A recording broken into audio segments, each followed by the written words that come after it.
In the glittering heart of the Roman Empire, one man's will determined the fate of millions: Nero Claudius Caesar.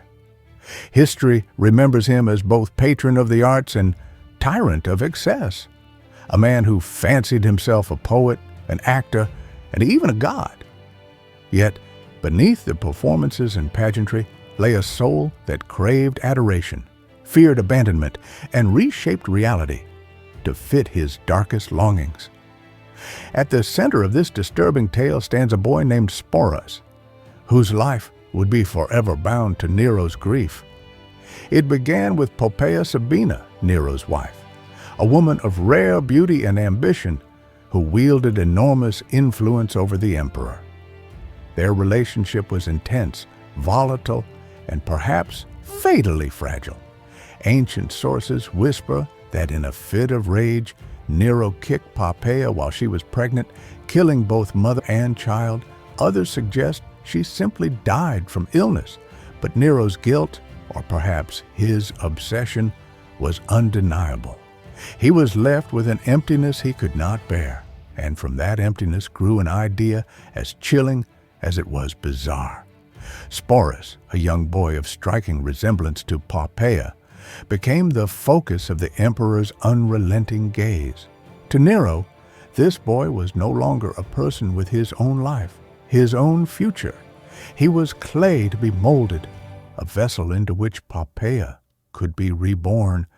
And so, in a moment that reveals the cruelty of unchecked power, Nero ordered the boy to be castrated. The procedure, brutal and irreversible, robbed Sporus of his childhood and his body's natural course, transforming him into something Rome had never seen, a living substitute for the dead empress. Soon after, Nero staged a spectacle that stunned even the jaded Roman court. He married Sporus in a public ceremony, complete with bridal veil, attendants, and dowry, parading him before senators, generals, and common citizens alike. To Nero, it was as if Poppaea walked again beside him, but to Rome, it was a grotesque play acted out on the world's grandest stage. Sporus was dressed in fine silks, addressed as a woman, and forced to accompany the emperor at feasts, in processions, even on official duties, his very existence a constant reminder of Nero's obsession. This was not love, it was possession, grief twisted into domination, a spectacle of one man's madness imposed on another's stolen life. And yet the empire did not rise against it. Senators bowed, soldiers saluted, citizens gossiped but complied. For to resist Nero's will was to court ruin, exile, or death. Some mocked behind closed doors, whispering that the emperor had wed a boy in the guise of his dead wife, but no voice could challenge him openly. What does this say about power? About the fragility of society under the rule of one man? It says that even the most grotesque acts could be normalized when dressed in the trappings of empire. Nero's reign continued to spiral. Fires ravaged Rome, conspiracies mounted, and his paranoia deepened.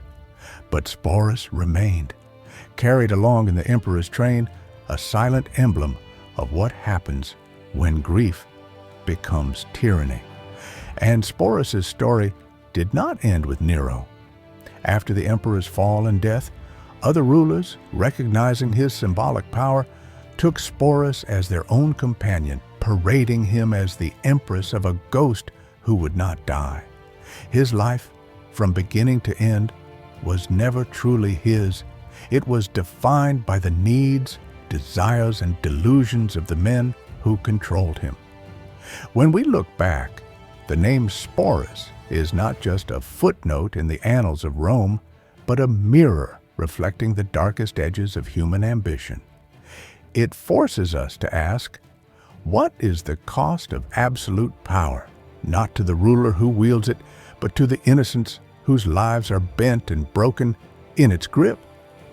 As the marble statues crumble and the empire's glory fades, what remains is the echo of a boy who never had the chance to be himself, remembered not for who he was, but for who he was forced to become.